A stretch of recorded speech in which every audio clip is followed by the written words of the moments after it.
Magandang araw po at maraming salamat sa mga tumatangkilik at nanonood ng YouTube channel ni Maestro Honorio Ong at ng mga YouTube video na kanyang ina-upload. At ngayon ay nasa ikatlong linggo na tayo ng buwan ng Enero. At syempre pa, matatanggap nyo na naman ang inyong libreng weekly horoscope. At ang weekly horoscope natin, tulad ng dati, ay 2-in-1. Nalaman nyo na ang inyong kapalaran sa linggong ito, ay maaari nyo pang basahin ang nobelang Hinango sa mga aklat ni Maestro Honorio Ong. Actually, ay nagsulat na tayo ng unang aklat, Ang Sikreto ng Iyong Kapalaran. Ikalawang aklat, Ang Sikreto ng Iyong Kapalaran. Ikatlong aklat, Ang Sikreto ng Iyong Kapalaran. At ikaapat na aklat, Ang Sikreto ng Iyong Kapalaran. Sa nasabing mga aklat, kung wala pa kayong kopya, ay bilang patikim ay inilalabas natin sa ilalim ng YouTube video na ito na weekly horoscope sa description. Babasahin nyo lang ang isang nobelang hinango sa mga aklat ni Maestro Honorio Ong. Ang Sikreto ng Okultismo at Mistisismo. Serialize na inilalabas natin ang nasabing nobela tungkol sa isang binatilyo na naghahangad na magkaroon ng kapangyarihan. Kaya't pinagtangkaan niyang buksan ang lumang baol ng kanyang lolo Damiang Agimat na iniingatan naman ng kanyang tatang na si Sabater. At nang walang matanda ay binuksan niya ang antigong baul at nabasa ni Aryabhata ang isang lumang aklat hinggil sa testamentum ni Haring Solomon. At ito ang kasalukuyang binabasa ni Aryabhata. Kaya basahin nyo lang ang description sa ilalim ng YouTube video na ito upang matuto kayo ng sikreto ng okultismo at mistisismo. At sa nasabing sikreto ng okultismo at mistisismo, tayo ngayon ay nasa ika-33 labas na.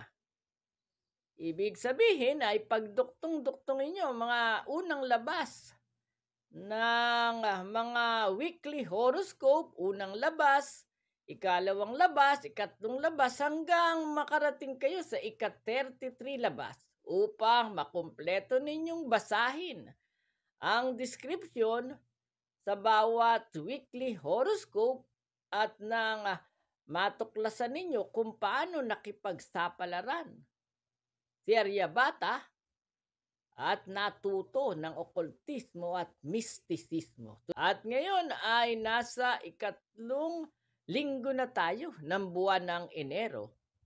At matatanggap nyo na ang inyong libre at walang bayad na weekly horoscope upang malaman ninyo ang inyong kapalaran hinggil sa sex, pag-ibig, love life, salapi, negosyo, karir, travel, family, swerteng kulay at swerteng numero. At marami pang swerteng darating sa inyo sa ikatlong linggong ito ng buwan ng Enero. Kaya nood na! Weekly Horoscope, January 19 to 25, 2025. Aris, silang isinilang mula ika-21 ng Marso hanggang ika-19 ng Abril. Sa ikatlong linggong ito ng buwan ng Enero, dahil mabait ka kasi, kahit hindi mo hinihingi, wala kang magagawa. Mapapasayo pa rin ang bendisyon ng langit para sa iyong ambisyon at sa mga bagay na matagal mo nang pinapangarap at noon mo pa inaambi-ambisyon sa iyong buhay. Muli, para lamang ito sa iyong ambisyon at hindi sa iba pang mga bagay na gusto mong mangyari at gawin. Kaya linawin mo na ngayon kung ano ba talaga ang ambisyon mo. Kapag malinaw na, makikita mo. Ito ay agad-agad na matutupad at ipagkakaloob sa iyo ng langit. Mapalad na kulay ang mint green. Maswerteng numero 1, 13, 28, 37, 41, at 44. Taurus! Silang isinilang mula ika-20 ng Abril hanggang ika-20 ng Mayo. Maligaya ang taong may mabuting pamumuhay. Ngunit higit na maligaya ang taong patuloy na sinuswerte kahit ano pa ang ginagawa niya sa buhay. Sa ikatlong linggong ito ng buwan ng Enero, parehong mangyayari sa iyo ang nabanggit na senaryo. Dahil likas ang iyong kabutihan, gagantimpalaan ka ng langit. Maraming swerte at mga pagpapala na may kaugnayan sa salapi at material na bagay ang ipagkakaloob sa iyo ng nasa itaas. Mapalad na kulay ang red. Maswerteng numero 7, 9, 27, 33, 39, at 42. Gemini, silang isinilang mula ika-21 ng Mayo hanggang ika-21 ng Hunyo. Malayang lumilipad ang mga ibon sa langit. Ganun din ang dapat mong ipatupad. Buong laya mong gawin ang anumang bagay na maisip mo. Kung malaya ka at walang humahadlang sa anumang ginagawa mo, sa ikatlong linggong ito ng buwan ng Enero, ang tunay na ligaya, ang tunay na swerte at magagandang kapalaran ay sunod-sunod na darating sa iyo nang walang kahirap-hirap. Mapalad na kulay ang metallic blue. Maswerteng numero 5, 17, 23, 28, 35, at 45. Cancer, silang isinilang mula ika-22 ng Hunyo hanggang ika-22 ng Hulyo. Sa ikatlong linggong ito ng buwan ng Enero, walang iniwan at sadyang matutulad sa talbos ng kamoting baging ang iyong kapalaran. Habang tumutulong at nagbibigay, lalo namang lalago ng sobrang dawag ang kabuhayan mo na halos sa sobrang dami ay hindi mo na mabilang ang halaga. Mapalad na kulay ang gray. Maswerteng numero. 4, 8, 17, 25, 32, at 44. Leo! Silang isinilang mula ika-23 ng Hulyo hanggang ika-22 ng Agosto. Hindi ka ba nagtataka kung bakit bihira kang malasin at kadalasan pa ikaw ay sadyang pinapalad? Nangyaring ganun dahil noong pang nakaraang taong 2024, kabilang ka sa listahan ng iilan na mapalad at talaga namang swerteng nilalang. Ang isa pang magandang balita, sa ikatlong linggong ito ng buwan ng Enero, sa nasabing listahan ng mga mapapalad, ang pangalan mo ang nasa unahan. Mapalad na kulay ang carnation pink. Maswerteng numero. 3, 12, 24, 36, 39, at 42. Virgo, silang isinilang mula ika-23 ng Agosto hanggang ika-22 ng Setyembre. Ang sobrang swerte kung minsan ay hindi rin nakabubuti sa tao. Sa ikatlong linggong ito ng buwan ng Enero, inuutusan ka ng langit na isulat mo sa kwaderno ang mga taong balak mong tulungan. Tiyaking ang ililista lamang ay ang mga taong walang-wala talaga sa buhay at karapat-dapat talagang tulungan. Kapag nagawa mo yan, biglang darating ang swerte na sosobra pa para sa mga taong tutulungan mo. At ang lahat ng sosobra na napakarami talaga ay mapupunta ng lahat sa kabang yaman mo. Mapalad na kulay ang old rose. Maswerteng numero. 9, 18, 21, 27, 36, at 45. Libra, silang isinilang mula ika-23 ng Setyembre hanggang ika-23 ng Oktubre.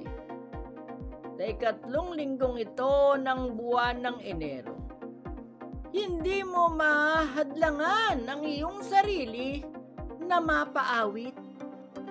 Oo, mapapaawit ka sa sobrang tuwa at sa sobrang saya.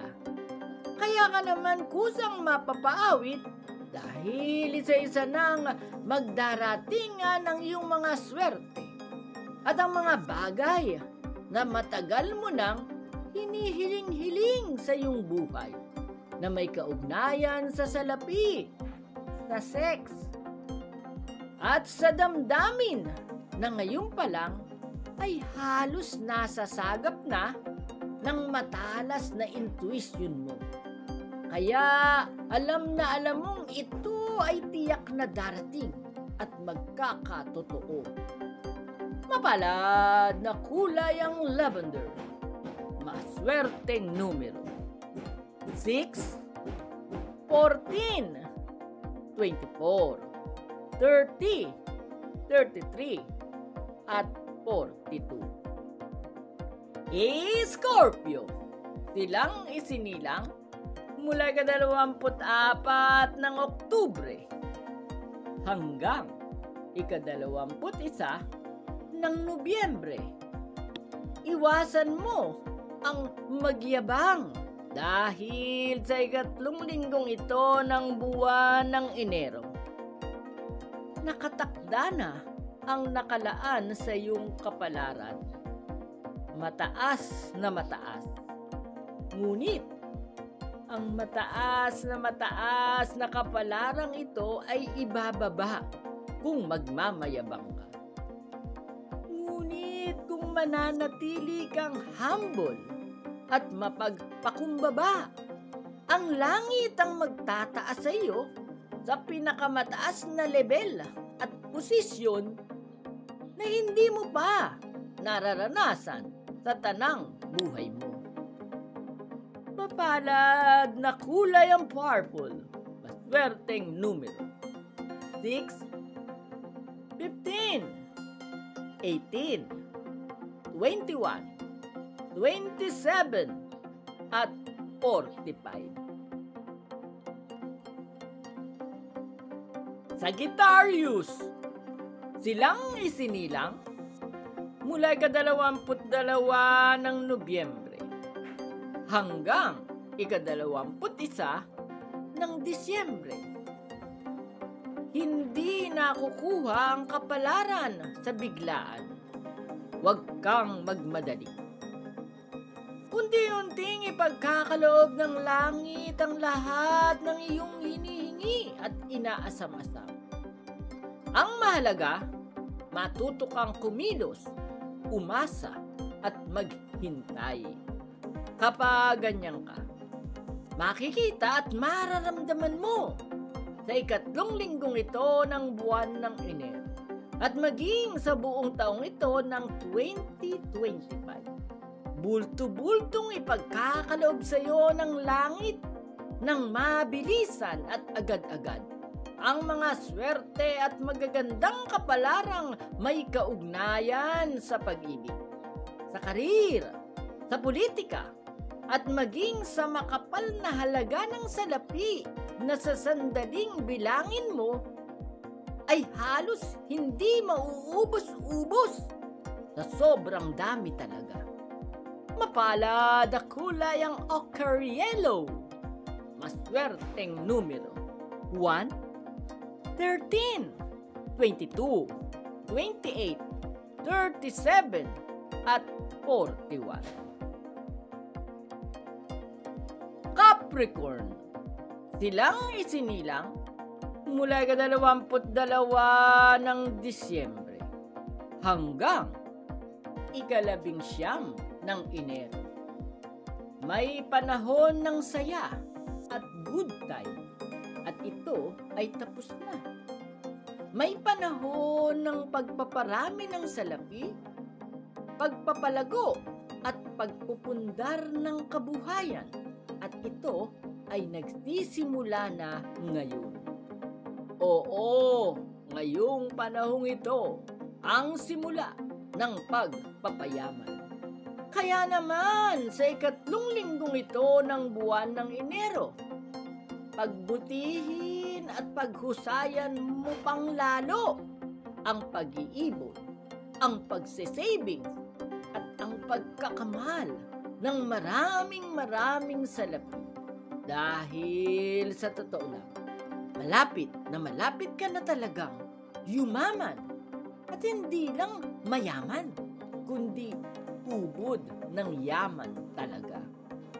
Mapalad na kulay ang aquamarine, swerteng numero 5, 17, 35, 37, 40, at 45. Aquarius, silang isinilang mula ika-20 ng Enero hanggang ika-18 ng Pebrero. Sa ikatlong linggong ito ng buwan ng Enero, huwag kang mabahala. Naghahanap ang langit ng bibigyan ng swerte. Ikaw ang isa sa napili at pinagpasyahang bigyan ng dagdag pang mga biyaya sa susunod na mga araw. Ang lahat ng sobra ay inuutusan kang ibahagi mo sa iba. Habang ipinamamahagi mo sa iba ang mga sobra, magugulat ka. Hindi maubos-ubos. Madodoble pang lalo ng madodoble ang iyong swerte at magagandang kapalaran. Mapalad na kulay ang gold. Maswerteng numero.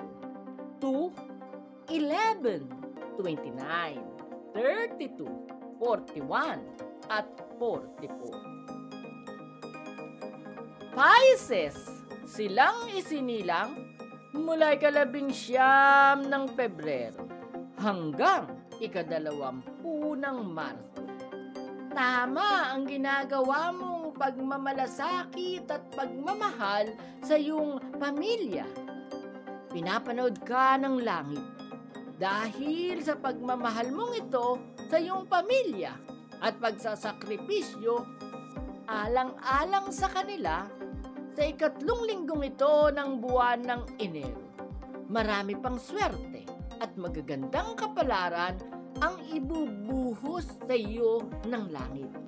Higit lalo ang mga swerte at mga biyaya na may kaugnayan sa paglalakbay, sa pagpapaunlad ng kabuhayan, sa kagalingan at kalakasan ng iyong pangangatawan, sa pagkakasundo-sundo ng inyong pamilya at sa mga bagay na may kaugnayan sa personal mong ikaliligaya. Mapalad na kulay ang pits, maswerteng numero. 8, 14, 24, 33, 39, at 42. Maraming salamat po sa nanood ng Weekly Horoscope. At kapag wala kayong magawa, ay maaari niyong pasyalan ang ating playlist sa YouTube channel na ito ni Maestro Honorio. Sa ating playlist na mapapanood ninyo ay meron tayong ang swerting guhit ng palad. Pag-aanalisa ng inyong kapalaran hinggil sa palmistry. At meron din tayong swerting numerology. Pag-aanalisa ng birth date at destiny number upang malaman ninyo ang inyong kapalaran. Meron din tayong swerting handwriting and signature analysis.